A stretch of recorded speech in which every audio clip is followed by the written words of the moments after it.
Hello, I'm Daniel Meyer, Artistic Director of the Westmoreland Symphony Orchestra, and it is my great pleasure to share a screen with the wonderful pianist Antonio Pompa-Baldi, who will be making his Westmoreland Symphony debut this weekend with Beethoven's Emperor Concerto. First of all, Antonio, we were collaborators quite a few years ago. It's been a while, but I'm just thrilled that you're going to be making your Westmoreland Symphony debut. Welcome. And why don't we start just by talking a little bit about your origin story? Do you remember the first time that you heard anyone play the piano or think that you might want to do that yourself? Well, it's interesting that you ask because actually that's kind of the way I started playing because I don't come from a family of musicians. First of all, I should say thank you so much for inviting me. I look forward so much to performing the Emperor Concerto with the Westmoreland Symphony and with you again. And that was the first piece we played together in Asheville, North Carolina. So I That's look right. forward to it again. But when I was about 3 years old, and as recounted by my parents, because I don't have a recollection of that, apparently they were watching TV, and this was a time when TV channels meant only channel 1 and channel 2 in Italy. There was nothing else. It was a state-run television, and funny enough, there was space for classical music in prime time. And so apparently there was a pianist performing a concerto from La Scala, but I don't know who was playing what. And apparently I froze, and I was a very vivacious kid and restless even at times. But when I heard the piano, I just froze, and I stayed like glued to the TV for half hour, and my parents were shocked. And then when it was over, I started crying because I didn't want it to be. And then I started asking them to buy me a piano, and of course they thought, okay, this is a craze of the moment; it'll go away. And when it didn't, a few weeks later, months later, they bought me a toy piano. And when I say a toy piano, I don't mean one of those modern toys like keyboards that actually have weight keys and almost resemble an instrument. These were really toys. And I just started picking out tunes out of Disney movie soundtracks. And so my parents decided, okay, let's look around for a piano teacher. That's how I started. By the time I was 4, I started taking lessons. And then I never stopped. It's incredible. So piano's been a part of your life ever since you Yeah. were 3 years old, Yep. being fascinated with the instrument and then finally getting a chance to take lessons. Yeah. Tell us a little bit about growing up in Italy. Were there a lot of kids your age that were studying piano? Was music a big part of the culture, or were you kind of an outlier in that I regard? I was certainly an outlier in my family, as I said, and even in my extended family. But there is sort of there was at least an attention to culture and to music in general, to opera especially, but also symphonic concerts. I don't know if there were a lot of kids, but I think there were because my hometown was about 200,000 people, and it had a conservatory with 28 classes of piano. Wow. And this, like every city had a state-run conservatory of music, and so there were a lot of people studying music. And I can say that once I got into those circles, then of course a lot of my life got permeated with, and surrounded by people. So I don't have a real sense of whether it was a lot of people or a few people, but my guess is there were quite a few. Do you remember the first piano teacher that made a big impact on your playing? In other words, the one that took it from just technique to actually making music and expressing yourself and finding your voice? Oh yeah, yeah.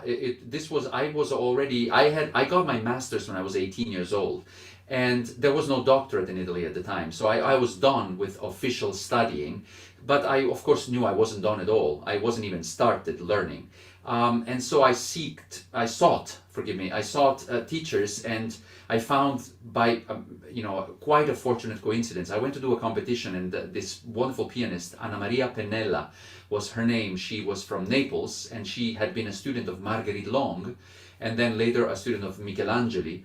And she was in the jury, and the competition went okay, but not great. But I knew my limitations at the time. I knew that coming from a small provincial town, I needed some exposure, I needed some ideas, I needed exchange with great people. And she approached me and said, I live in Naples. If you want to, this is like a couple of hour bus ride away.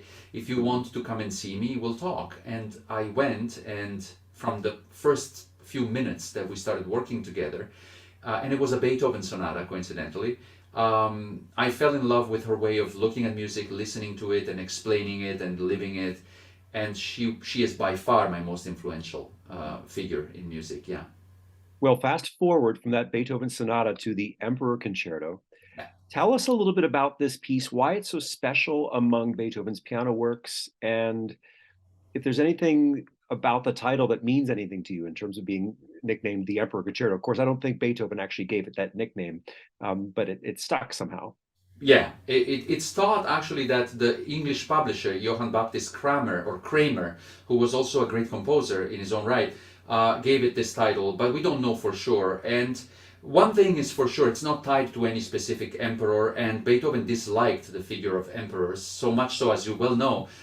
He had dedicated his Third Symphony to Napoleon, and when he proclaimed himself emperor, he just scrapped that dedication, and Right. so I don't think he would have liked the nickname of the concerto, but there is something heroic in it for sure, and Yes. something I feel that this concerto represents, for me at least, facing adversity with dignity and finding a certain grandeur in the world, even when you're surrounded by misery, which, by the way, is not a far-fetched idea, because to his publisher, when he was composing this concerto in 1809, Beethoven did write that he was surrounded by nothing but cannon shots and misery and men dying, because it was the Napoleonic Wars reaching Vienna.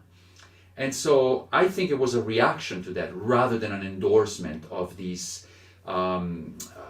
wars and violence. It's really a reaction to all of that, and standing dignified, reaffirming human dignity through adversity. Tell us a little about what the music means to you. Is this one of the most difficult concertos for you to play? Is this one that's kind of part of you now for having performed it so many times? What is your relationship to this specific piece? I mean, the concerto is a masterpiece because it's simply, it has all the elements of a masterpiece, from an incredibly tight structure, even though its structure is very innovative in a way, but beautiful melodic invention, great ideas, and it flows magically. And it's perfectly integrated between piano and orchestra. But for me personally, no, I wouldn't say this is the most difficult concerto, but I think I often tell my students that everything is difficult and yet everything can be easy. So it just depends whether you are compenetrated into the music and become one with the music, then it just flows out of you naturally. And this piece certainly, being written the way it is certainly helps. And it's very pianistic. It's written by a great pianist. Beethoven was also a great pianist. And there's no doubt that there's a wealth of material, there's a wealth of ideas and invention and brilliance that comes through, not only in terms of compositional craft, but just in terms of making the piano sound good and making it register, making it sound above the orchestra. I So think, Beethoven found a sound of this piano that I can only define as golden. You mm, know, when you hear the piano in this concerto, you see the gold, and the reflection of the light on gold. It's really bright and beautiful, and precious. I love the way you put it. I couldn't describe it any better. Antonio, it's been a pleasure to get a chance to talk to you a little bit about the Beethoven Emperor Concerto, to talk about you and your life. And we're thrilled to have you coming to Greensburg and joining the Westmoreland Symphony Orchestra on Saturday night at 7:30 in the Palace Theater. We'll see you then. Thanks so much, I, Antonio. I greatly look forward to it, and thank you very much.